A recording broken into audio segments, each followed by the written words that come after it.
बार बार कौन मरता है? सगा कौन है? दुखी रहने का सबसे बड़ा कारण क्या है? दोस्तों, ये प्रश्न किए थे धर्मराज ने धर्मराज युधिष्ठिर से। ये कथा उस समय की है जब द्रौपदी सहित पांचों पांडव हिमालय पर स्वर्गारोहण के लिए गए थे और एक एक करके सभी पांडवों ने अपना शरीर त्याग दिया था। सबसे पहले द्रौपदी ने अपना शरीर त्याग किया। कहते हैं जब पांचों पांडव आगे पीछे चले जा रहे थे तो चलते चलते रास्ते में द्रौपदी वेदम होकर गिर पड़ी। भीम ने धड़ाम की आवाज सुनी तो पूछने लगी, भैया लगता है हम में से कोई गिर गया, तनिक ठहरो, देखते हैं कौन गिरा है। देखने पर पता चला कि उनकी प्राण प्रिया भार्या द्रौपदी गिर पड़ी है। धर्मराज ने कहा, भीम गिरने वाले को गिर जाने दो, हमारा द्रौपदी से यहीं तक रिश्ता था, पीछे लौटकर मत देखना, दुनिया में कोई सगा नहीं है। इस धर्म मार्ग में मनुष्य को अकेला ही चलना पड़ता है। भीम ने पूछा, भैया द्रौपदी हमारी अपनी है, इसकी खुशी के लिए हमने कौन सा कार्य नहीं किया, लाखों लोगों से युद्ध लड़ा, फिर क्यों उसकी पीड़ा तुम्हें दिखाई नहीं देती?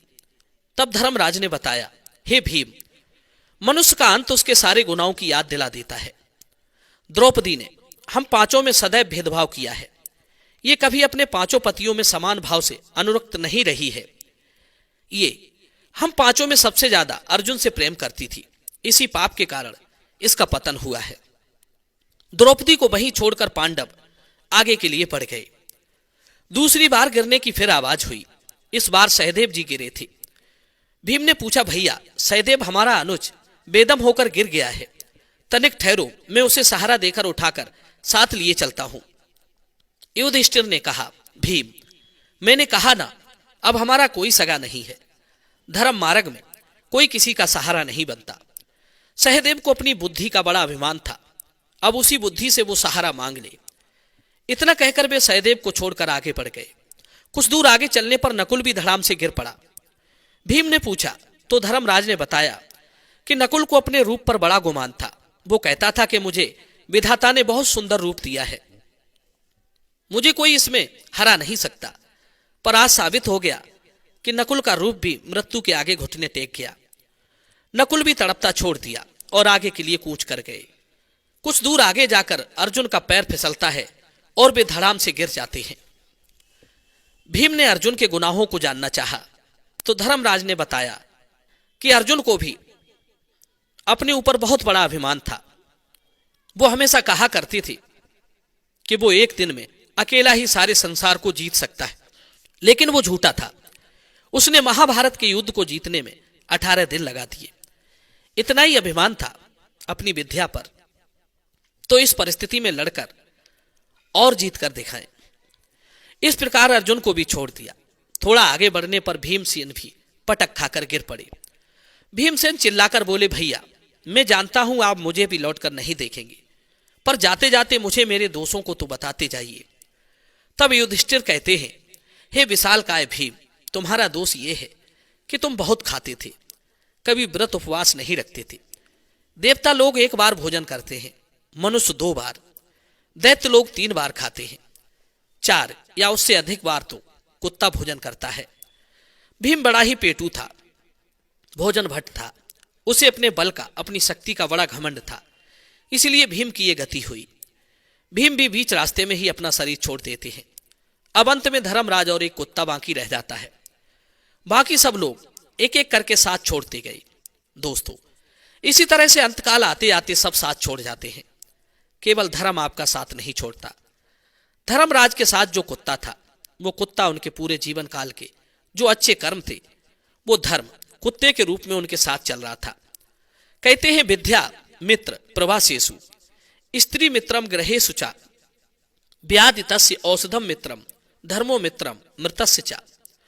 जिस तरह परदेश में रहने वाले की मित्र विद्या होती है, घर में रहने वाले की मित्र स्त्री होती है, जिस तरह रोगी की मित्र दवा होती है, उसी तरह मरने वाले का मित्र धर्म होता है। धर्म से बढ़कर कोई सगा नहीं होता, जो मरने के बाद भी आपका साथ नहीं छोड़ता। बाकी सारे सगे संबंधी, हितु नातेदार आपका साथ छोड़ जाते हैं। दोस्तों, धर्मराज उस कुत्ते के साथ हिमालय के सर्वोच्च शिखर पर पहुंच गए। चारों तरफ बर्फ ही बर्फ थी। वे अपने कुत्ते के साथ खड़े थे। तभी स्वर्ग से एक विमान आकर उतरा और विमान में बैठे देवदूतों ने कहा, चलिए महाराज, विमान में बैठिए, ये स्वर्ग का विमान तुम्हें लेने के लिए आया है। देवदूतों की बात सुनकर धर्मराज ने कहा, मैं स्वर्ग में तभी जाऊंगा जब मेरा ये कुत्ता मेरे साथ जाएगा। पहले आप कुत्ते को विमान पर चढ़ाइए। देवताओं ने उत्तर दिया कि यह कुत्ता स्वर्ग में नहीं जा सकता, आप विमान पर विराजमान होइए, विमान सिर्फ आपके लिए ही आया है। धर्मराज ने कहा, देवदूतों, कुत्ते के बिना मैं स्वर्ग जाने की इच्छा नहीं रखता। एक एक करके मेरे सगे मेरा साथ छोड़ गए, पर इस कुत्ते ने अभी तक मेरा साथ नहीं छोड़ा है। और धर्म अनुसार सगा वही है जो अंत तक आपका साथ न छोड़े। यदि धर्म में कुत्ता भी आपका साथ दे तो उसका परित्याग नहीं करना चाहिए। देवदूतों ने कहा, हे राजन, स्वर्ग जाने का वही अधिकारी होता है जो पुण्यवान है।